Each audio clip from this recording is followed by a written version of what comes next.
ಅಂಗಾರಕ ಸಂಕಷ್ಟಿಯ ಮಹತ್ವ. ಅಂಗಾರಕ ಚತುರ್ಥಿ 2025 ಮಂಗಳವಾರ 12/2025. ಚತುರ್ಥಿ ತಿಥಿ ಆರಂಭ 12 ಆಗಸ್ಟ್ 2025 ಬೆಳಗ್ಗೆ 8:40. ಚತುರ್ಥಿ ತಿಥಿ ಮುಕ್ತಾಯ 13 ಆಗಸ್ಟ್ 25 ಬೆಳಗ್ಗೆ 6:35. ಅಂಗಾರಕ ಚತುರ್ಥಿಯು ಹಿಂದೂಗಳಿಗೆ ವಿಶೇಷ ಉಪವಾಸ ದಿನವಾಗಿದ್ದು, ಮಂಗಳವಾರ ಬರುವ ಸಂಕಷ್ಟ ಚತುರ್ಥಿಯಂದು ಇದನ್ನು ಆಚರಿಸಲಾಗುತ್ತದೆ. ಈ ಉಪವಾಸವನ್ನು ಗಣೇಶನಿಗೆ ಅರ್ಪಿಸಲಾಗಿದೆ ಮತ್ತು ಇದನ್ನು ಅಂಗಾರಕ ಸಂಕಷ್ಟಿ ಚತುರ್ಥಿ ಎಂದು ಕರೆಯುತ್ತಾರೆ. ಸಾಮಾನ್ಯವಾಗಿ ಈ ಉಪವಾಸವನ್ನು ಹಿಂದೂ ಕ್ಯಾಲೆಂಡರ್ನಲ್ಲಿ ಪ್ರತಿ ಚಂದ್ರಮಾನ ಮಾಸದ ಕೃಷ್ಣ ಪಕ್ಷದ 4ನೇ ದಿನದಂದು ಕತ್ತಲೆ 15 ದಿನದಂದು ಆಚರಿಸಲಾಗುತ್ತದೆ. ಎಲ್ಲ ಸಂಕಷ್ಟ ಗಣೇಶ ಚತುರ್ಥಿಗಳಲ್ಲಿ ಅಂಗಾರಕ ಚತುರ್ಥಿಯನ್ನು ಅತ್ಯಂತ ಮಂಗಳಕರವೆಂದು ಪರಿಗಣಿಸಲಾಗಿದೆ. ಮರಾಠಿ ಸಂಸ್ಕೃತಿಯ ಅನುಯಾಯಿಗಳಿಗೆ ಈ ದಿನವು ವಿಶೇಷ ಮಹತ್ವದ್ದಾಗಿದೆ ಮತ್ತು ಭಾರತದ ಪಶ್ಚಿಮ ಪ್ರದೇಶಗಳಲ್ಲಿ, ವಿಶೇಷವಾಗಿ ಮಹಾರಾಷ್ಟ್ರದಲ್ಲಿ ಈ ಹಬ್ಬವನ್ನು ಬಹಳ ವಿಜೃಂಭಣೆಯಿಂದ ಆಚರಿಸಲಾಗುತ್ತದೆ. ಮಹಾರಾಷ್ಟ್ರದಲ್ಲಿ ಈ ದಿನದಂದು ಗಣೇಶನ ದೇವಾಲಯಗಳಲ್ಲಿ ವಿಶೇಷ ವ್ಯವಸ್ಥೆಗಳನ್ನು ಮಾಡಲಾಗುತ್ತದೆ. ಅಂಗಾರಕಿ ಎಂದರೆ ಸುಟ್ಟ ಕಲ್ಲಿನಂತಿರುವ ಕೆಂಪು. ಈ ದಿನ ಗಣೇಶನನ್ನು ಪೂಜಿಸುವುದು ಮತ್ತು ಉಪವಾಸ ಮಾಡುವುದರಿಂದ ತಮ್ಮ ಎಲ್ಲ ಆಸೆಗಳು ಈಡೇರುತ್ತವೆ ಎಂದು ಹಿಂದೂ ಭಕ್ತರು ನಂಬುತ್ತಾರೆ.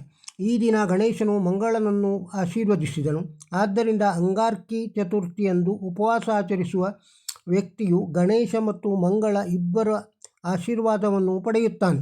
ಇದರಿಂದಾಗಿ ವ್ಯಕ್ತಿಯು ಸಮಸ್ಯೆಗಳಿಂದ ಮುಕ್ತವಾಗಿ ತೃಪ್ತಿಕರ ಮತ್ತು ಶಾಂತಿಯುತ ಜೀವನವನ್ನು ನಡೆಸುತ್ತಾನೆ. ಅಂಗಾರಕಿ ಚತುರ್ಥಿಯ ಮಹತ್ವ. ಅಂಗಾರಕಿ ಚತುರ್ಥಿಯ ಮಹತ್ವ ಮತ್ತು ಆಚರಣೆಗಳನ್ನು ಗಣೇಶ ಪುರಾಣ ಮತ್ತು ಸಂಸ್ಕೃತಿ ಕೌಸ್ತುಭದಂತಹ ಧಾರ್ಮಿಕ ಗ್ರಂಥಗಳಲ್ಲಿ ಉಲ್ಲೇಖಿಸಲಾಗಿದೆ. ಭಕ್ತರು ಈ ದಿನದಂದು ಗಣೇಶನನ್ನು ಪೂಜಿಸುತ್ತಾರೆ ಮತ್ತು ಸಂತೋಷ ಮತ್ತು ಸಮೃದ್ಧ ಜೀವನಕ್ಕಾಗಿ ಆಶೀರ್ವಾದವನ್ನು ಪಡೆಯುತ್ತಾರೆ. ಗಣೇಶನನ್ನು ಬುದ್ಧಿವಂತಿಕೆಯ ಪರಮಾತ್ಮ ಮತ್ತು ಎಲ್ಲ ಅಡೆತಡೆಗಳನ್ನು ನಿವಾರಿಸುವವನು ಎಂದು ಪರಿಗಣಿಸಲಾಗುತ್ತದೆ. ಅಂಗಾರಕಿ ಚತುರ್ಥಿಯಂದು ಉಪವಾಸ ಮಾಡುವುದರಿಂದ ವರ್ಷವಿಡೀ ಸಂಕಷ್ಟಿ ಚತುರ್ಥಿಯನ್ನು ಆಚರಿಸುವುದಷ್ಟೇ ಪ್ರಯೋಜನಗಳನ್ನು ನೀಡುತ್ತದೆ. ಅಂಗಾರಕಿ ಚತುರ್ಥಿಯ ಆಚರಣೆಗಳು. ಅಂಗಾರಕಿ ಸಂಕಷ್ಟಿ ಚತುರ್ಥಿಯ ದಿನದಂದು ಭಕ್ತರು ಬೆಳಗ್ಗೆಯಿಂದ ಸಂಜೆಯವರೆಗೆ ಕಟ್ಟುನಿಟ್ಟಿನ ಉಪವಾಸವನ್ನು ಆಚರಿಸುತ್ತಾರೆ.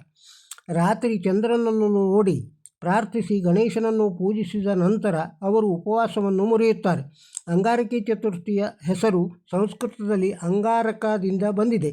ಇದರರ್ಥ ಉರಿಯುತ್ತಿರುವ ಕಲ್ಲಿದ್ದಿಲಿನ ಕೆಂಡದಂತೆ ಕೆಂಪು.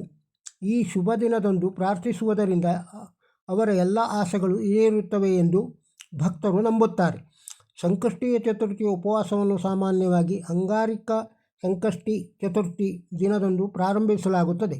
ಅಂಗಾರಿಕ ಸಂಕಷ್ಟಿ ಎಂದರೆ ಸಂಕಷ್ಟದ ಸಮಯದಲ್ಲಿ ವಿಮೋಚನೆ ಎಂದರ್ಥ. ಆದ್ದರಿಂದ ಈ ಉಪವಾಸವನ್ನು ಆಚರಿಸುವುದರಿಂದ ಸಮಸ್ಯೆಗಳು ಕಡಿಮೆಯಾಗುತ್ತವೆ ಎಂದು ನಂಬಲಾಗಿದೆ. ಗಣೇಶನನ್ನು ಎಲ್ಲ ಅಡೆತಡೆಗಳನ್ನು ನಿವಾರಿಸುವ ಮತ್ತು ಬುದ್ಧಿವಂತಿಕೆಯ ಪರಮಪ್ರಭು ಎಂದು ಪರಿಗಣಿಸಲಾಗುತ್ತದೆ. ಚಂದ್ರನ ದರ್ಶನ ಮೊದಲು ಗಣೇಶನ ಆಶೀರ್ವಾದವನ್ನು ಪಡೆಯಲು ಗಣಪತಿ ಅಥರ್ವ ಶೀರ್ಷವನ್ನು ಪಠಿಸಲಾಗುತ್ತದೆ. ಅಂಗಾರಕಿ ಸಂಕಷ್ಟಿ ಚತುರ್ಥಿಯಂದು ಭಕ್ತರು ಗಣೇಶನನ್ನು ಪೂರ್ಣ ಭಕ್ತಿ ಮತ್ತು ಸಮರ್ಪಣಾಭಾವದಿಂದ ಪೂಜಿಸುತ್ತಾರೆ ಮತ್ತು ಅವರ ಜೀವನದಲ್ಲಿರುವ ಅಡೆತಡೆಗಳನ್ನು ಅವರ ಅನುಗ್ರಹದಿಂದ ತೆಗೆದುಹಾಕಲು ಪ್ರಾರ್ಥಿಸುತ್ತಾರೆ. ಅಂಗಾರಕಿ ಚತುರ್ಥಿಯ ಹಿಂದಿನ ಪುರಾಣ. ಗಣೇಶ ಪುರಾಣದ ಉಪಾಸನಾ ವಿಭಾಗದಲ್ಲಿ ಅಂಗಾರಕಿ ಚತುರ್ಥಿಯ ಬಗ್ಗೆ ಉಲ್ಲೇಖಿಸಲಾಗಿದೆ. ದಂತಕಥೆಯ ಪ್ರಕಾರ ಭೂಮಿದೇವಿಯು ಋಷಿ ಭಾರದ್ವಾಜರ ಪುತ್ರ ಮಂಗಳನನ್ನು 7 ವರ್ಷಗಳ ಕಾಲ ಆರೈಕೆ ಮಾಡಿ ನಂತರ ಅವಳ ತಂದೆಗೆ ಒಪ್ಪಿಸಿದಳು. ಮಂಗಳನು ತನ್ನ ತಂದೆಯಿಂದ ವೇದಗಳು ಮತ್ತು ಪುರಾಣಗಳ ಜ್ಞಾನವನ್ನು ಪಡೆದನು.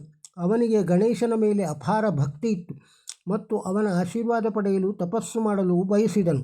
ಋಷಿ ಭಾರದ್ವಾಜನು ಅವನಿಗೆ ಗಣಪತಿ ಮಂತ್ರವನ್ನು ಕಲಿಸಿ ಗಣೇಶನ ಬಗ್ಗೆ ಧ್ಯಾನ ಮಾಡಲು ಕಳುಹಿಸಿದನು. ಮಂಗಳನು ಗಣೇಶನ ಭಕ್ತಿಯಲ್ಲಿ ಮುಳುಗಿ ವರ್ಷಗಳ ಕಾಲ ತಪಸ್ಸು ಮಾಡಿದನು.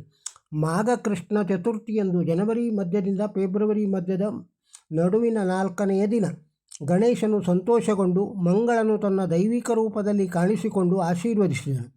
ಗಣೇಶನು ಮಂಗಳನ ಭಕ್ತಿಯಿಂದ ಪ್ರಭಾವಿತನಾಗಿ ಅವನಿಗೆ ವರವನ್ನು ಕೇಳಲು ಅವಕಾಶವನ್ನು ನೀಡಿದನು ಎಂದು ಹೇಳಿದನು. ಮಂಗಳನು, ಓ ದೇವರೇ, ನಾನು ಸ್ವರ್ಗದ ಎಲ್ಲ ದೇವರುಗಳೊಂದಿಗೆ ಅಮೃತವನ್ನು ಕುಡಿಯಲು ಬಯಸುತ್ತೇನೆ. ನನ್ನ ಹೆಸರು 3 ಲೋಕಗಳಲ್ಲಿಯೂ ಪ್ರಸಿದ್ಧವಾಗಲಿ ಮಾಘ ಕೃಷ್ಣ ಚತುರ್ಥಿಯ ದಿನದಂದು ನಾನು ನಿನ್ನನ್ನು ನೋಡಿದ್ದರಿಂದ ಈ ದಿನ ವಿಶೇಷವಾಗಿರಬೇಕು ಮತ್ತು ಈ ದಿನ ನಿಮಗಾಗಿ ಉಪವಾಸ ಮಾಡುವ ಭಕ್ತರು ಮತ್ತು ಇಚ್ಛೆಗಳನ್ನು ಪೂರೈಸಬೇಕು ಎಂದು ಹೇಳಿದನು. ಗಣೇಶನು ಅವಳ ಆಸೆಗಳನ್ನು ಪೂರೈಸಿದನು. ಅಂದಿನಿಂದ ಅವನ ಹೆಸರು ಅಂಗಾರಕ ಎಂದಾಗುತ್ತದೆ ಮತ್ತು ಈ ದಿನವನ್ನು ಅಂಗಾರಕ ಅಥವಾ ಅಂಗಾರ್ಕಿ ಚತುರ್ಥಿ ಎಂದು ಆಚರಿಸಲಾಗುವುದು ಎಂದು ಹೇಳಿದನು. ಈ ದಿನದಂದು ಉಪವಾಸ ಮಾಡಿ ಪೂಜಿಸುವವರಿಗೆ ಆಸೆ ಈಡೇರುತ್ತದೆ ಎಂದು ಗಣೇಶನು ಆದೇಶಿಸಿದನು. ಈ ವಿಡಿಯೋದಲ್ಲಿರುವ ಮಾಹಿತಿ ನಿಮಗೆ ಇಷ್ಟವಾಗಿದ್ದರೆ ಒಂದು ಲೈಕ್ ಕೊಡಿ. ಇದನ್ನು ಇತರರಿಗೂ ಶೇರ್ ಮಾಡಿ. ನಮ್ಮ ಚಾನಲ್ಗೆ ಸಬ್ಸ್ಕ್ರೈಬ್ ಆಗದೇ ಇದ್ದರೆ ಸಬ್ಸ್ಕ್ರೈಬ್ ಆಗಿ. ನಮಸ್ಕಾರ.